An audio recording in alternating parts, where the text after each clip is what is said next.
तो क्या लिखा हुआ है सबसे पहले, 10 students of class 10th took part in a mathematics quiz if the number of girls is 4 more than the number of boys. मतलब जो लड़कियां हैं वो लड़कों से 4 ज़्यादा है। तो करते हैं काम शुरू। तो देखना जरा, क्वेश्चन नंबर फर्स्ट में क्या लिखा हुआ है, क्विज है हमारा, और क्विज में गर्ल्स और बॉयज़ दोनों ने पार्टिसिपेट किया हुआ है, और उसने कहा जो नंबर ऑफ गर्ल्स है वो बॉयज़ से 4 ज़्यादा है।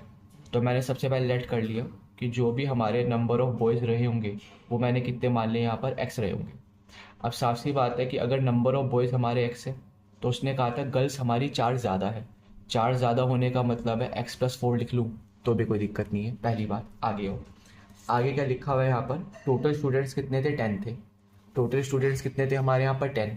इसका मतलब है जो हमारे नंबर ऑफ गर्ल्स आई है और जो नंबर ऑफ क्या है हमारे बॉयज़, अगर इन दोनों को जोड़ दूँ तो कितने निकल कर आएगा, 10। ये भी बात आप समझ गए होंगे। अगला लिखा हुआ है यहाँ पर कि आपको बताना है नंबर ऑफ बॉयज़ कितने थे, नंबर ऑफ गर्ल्स कितनी थी। तो ये तो बहुत आराम से हो जाएगा काम, कोई दिक्कत वाली बात ही नहीं है। तो ये बन जाएगा 2x प्लस का 4 इज इक्वल्स टू 10। तो एक किस्म से बन गया 2x इज इक्वल्स टू 6, और x का वैल्यू कितना आ गया, 3। x का वैल्यू 3 आने का मतलब आप समझ ही गए होंगे कि जो हमारे नंबर ऑफ बॉयज़ है, क्या बोला, जो हमारे नंबर ऑफ बॉयज़ है वो कितने आ रहे हैं यहाँ पर, हमारे 3 आ रहे हैं। और जो नंबर ऑफ गर्ल्स है हमारी वो कितने निकल कर आएंगे यहाँ पर, हमारे 7 आएंगे। ये तो इस क्वेश्चन को करने का हुआ पहला तरीका। बट आपको अगर क्वेश्चन में ढंग से पढ़ाने की कोशिश करूँ तो क्वेश्चन में क्या लिखा हुआ है कि आपको पेयर ऑफ लीनियर इक्वेशन बनानी है।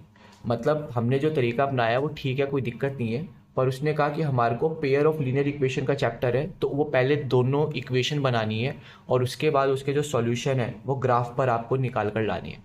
तो पहला तरीका तो आई होप आपको समझ आ गया होगा, बिल्कुल बेसिक था ये तो। बट अब ज़रा जो बुक में लिखा हुआ है उसके अकॉर्डिंग काम करते देखिएगा।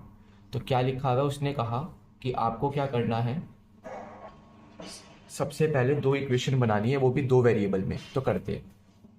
तो सबसे पहले मैं लेट कर लिया कि जो नंबर ऑफ बॉयज़ हमारे रहे होंगे वो कितने मान लिए मैंने, एक्स रहे होंगे।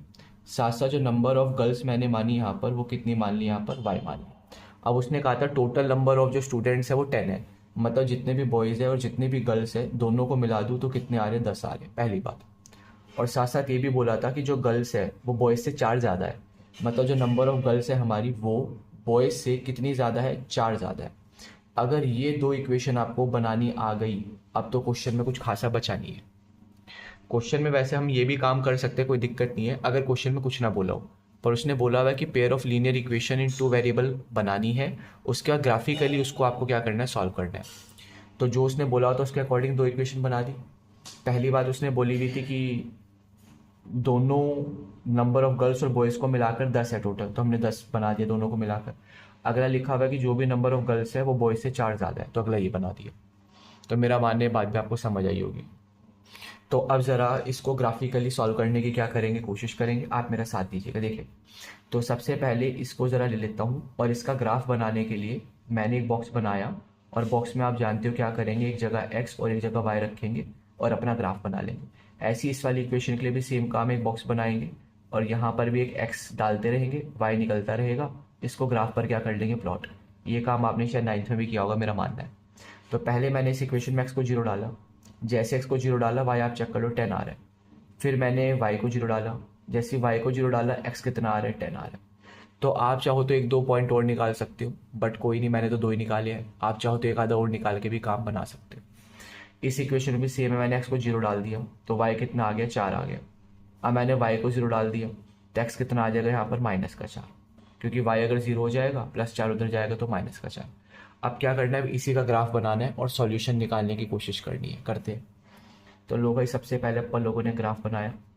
इस ग्राफ में 10 तक जाना है, x पे भी और y पे भी, तो दो दो का बना लेता हूँ। ये 2 है, ये 4 है, ये 6 है, ये 8 है, ये 10 है। ये 2 है, ये 4 है, ये 6 है, ये 8 है और ये 10 है। तो x जब 0 था y 10 था। x जब हमारा कितना है, 0 है, y कितना है, 10 है। तो पहला पॉइंट तो ये आ गया। फिर जब y 0 है तो x 10 है, तो अगर मैं y को 0 कर दूँ तो x कितना आ रहा है, 10 आ रहा है। तो लो भाई, एक लाइन तो हमारी ये बन गई। आप शायद समझ भी गए होंगे ये कौन सी इक्वेशन की लाइन है, ये पहली इक्वेशन की लाइन है जो कि x प्लस का y बराबर 10 था। ठीक है भाई, अब ज़रा दूसरी पर आओ। यहाँ पर माइनस वाला भी आ रहा है तो मैं माइनस का भी बना देता हूँ। लेट से दोबारा से, ये -2 है, ये -4 है, -6 है। वैसे तो जब आप इसको ग्राफ पर बनाओगे तो बहुत खूबसूरत बनेगा, ठीक है नहीं। खैर बनाना भी ग्राफ पर ही है।